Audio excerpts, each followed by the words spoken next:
और अब अगर तुम तमाम चाबियां मेरे हवाले कर दो तो काम शुरू हो जाए। मैं तुम्हें इस घर की एक भी चाबी नहीं दूंगी ऋषभ, क्योंकि ये मेरा घर है। सिल्वर एस्टेट्स मल्होत्रा की जायदाद है, यानी मेरी, और तुम इस पर गैर कानूनी कब्जा करके बैठी हो। अगर मैं चाहूं तो 2 घंटे में तुम्हें यहां से निकालकर बाहर फेंकवा सकता हूं। किसे धमका रहे हो ऋषभ? अगर तुम ऐसा कर सकते तो कब से कर दिया होता। किसी गलतफहमी में मत रहना। अगर नहीं किया तो ये मेरी कानूनी कमजोरी नहीं, जाती कमजोरी है। जिसे तुम तबाह कर देना चाहते हो उसके लिए भी जाती कमजोरी रखते हो। ये कमजोरी तुम्हारे लिए नहीं है। मैं 2 मासूम बच्चों को बेघर करके उनकी बद्दुआएं अपने सर पे नहीं लेना चाहता। और अगर तुम्हारे बच्चों का ख्याल नहीं होता मुझे तो कब से निकाल कर बाहर कर दिया होता तुम्हें। तुम कैसे इंसान हो ऋषभ? टहनियों से प्यार करते हो मगर पेड़ को काट डालना चाहते हो। बच्चों की आंखें तरसती रहती है तुम्हारे दीदार के लिए। आखिर क्या हम अपने डिफरेंसेस भूल नहीं सकते और पहले की तरह अच्छे दोस्त नहीं बन सकते? मैं तुम्हें पहले भी कह चुका हूं स्वेतलाना, हम न कभी अच्छे दोस्त थे और न ही बन सकते हैं। बिजनेस में जज्बात की कोई कदर नहीं होती, कोई जगह नहीं होती। ये जगह मेरे डैडी की थी और उनकी मौत के बाद कानूनी तौर पर मेरी है। और अगर तुम ये सोचती हो कि इस मकान के कागजात किसी फूल के गुलदस्ते में डाल के मैं तुम्हें दान कर दूंगा तो तुम गलत समझती हो। ऐसा नहीं होगा और ऐसा होना भी नहीं चाहिए। मैं दान इंसान से तो क्या फरिश्तों से भी कभी कबूल नहीं करूंगी। बहुत बड़ी बड़ी बातें करती हो तुम, तो फिर इस मकान को छोड़ क्यों नहीं देती? कर देती अगर तुम्हें जरूरत होती तो, लेकिन तुम्हें रहने के लिए इतना बड़ा मकान है और इस घर को छोड़कर अपनी हवेली में जाकर रहने का फैसला तुम्हारी माँ का अपना फैसला था और यह फैसला मेरे तुम्हारे डैडी की जिंदगी में आने से बहुत पहले हो चुका था। देखो स्वेतलाना, इन पुरानी बातों से आज के हालात में कोई फर्क नहीं पड़ने वाला। फर्क पड़ता है ऋषभ। ये बात और है कि तुम इस फर्क को देखना नहीं चाहते हो। किसी इंसान की आत्मा से ये कहना कि शरीर छोड़कर बाहर आ जाओ उसे मौत की सजा सुनाने जैसा होता है। क्या कह रही हो तुम? मैंने तो ऐसा कुछ नहीं कहा। यही तो कह रहे हो तुम। मेरे लिए इस मकान को छोड़ना वैसा ही है जैसे आत्मा के लिए शरीर छोड़ना। मेरी जिंदगी के 10 सालों का एक एक पल इस मकान के कोनों में बसा हुआ है ऋषभ।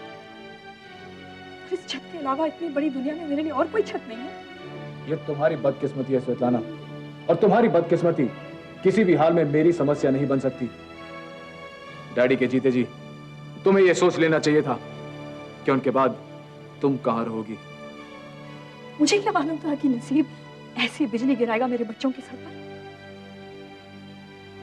मैं तो यही सोचती थी कि मैं इस मकान में अपने पोती पोतियों के सामने केशव की गोद में अपनी आखिरी सांस लूंगी।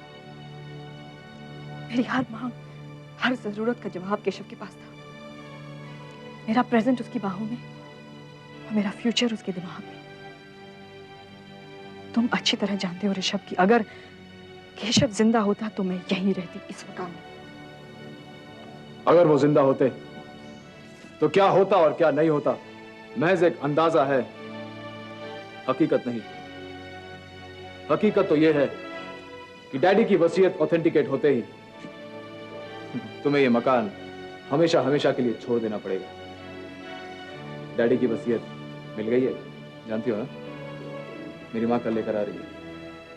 हाँ सुना है, लेकिन मुझे ताज्जुब हो रहा है कि अगर उन्हें इस वसीयत के बारे में मालूम था तो उन्होंने पहले क्यों नहीं बताया? मतलब क्या है तुम्हारा? क्या तुम ये कहना चाहती हो कि मेरी माँ झूठ बोल रही है, वो वसीयत नकली है? मैं ये नहीं कह रही हूँ, लेकिन हैरत की बात यह है कि अगर तुम्हारे डैडी ने तुम्हारी मम्मी के पास वसीयत रखी थी तो उनके जिगरी दोस्त सुधाकर को उसके बारे में मालूम कैसे नहीं था? सुधाकर सुधाकर स्वेतलाना, ये मेरे डैडी की शख्सियत का दूसरा रुख है। शायद ऐसा बहुत कुछ मिले जिसके बारे में आज तक किसी को नहीं पता। सुधाकर राव मेरे डैडी के जिगरी दोस्त जरूर थे, लेकिन ऐसा बहुत कुछ होगा जो शायद उन्हें भी नहीं पता होगा, समझी? मसलन देविका। तुम कहना क्या चाहते हो? तुम खुद ही सोच कर देख लो स्वेतलाना। देविका मिलान में डैडी से मिलने वाली थी। क्या इसका पता सुधाकर अंकल को था? नहीं। कितनी अजीब बात है, तुमसे सच्चे प्यार का दावा करने के बावजूद उन्होंने तुम्हें भी कभी देविका के बारे में कुछ नहीं बताया। यह प्यार, मोहब्बत, दोस्ती, भरोसा, यह सब एक ढकोसला है। इन चीजों से जिंदगी आसान नहीं हो जाती। और देविका मेरे डैडी से मिलान में क्यों मिली थी, कैसे मिली थी, क्या कोई जानता है? नहीं। और कल आकर अगर वो कुछ कहती भी है तो उसका भरोसा कौन करेगा? कुछ भी हो स्वेतलाना, वसीयत के असली या नकली होने का हम पता लगा ही लेंगे।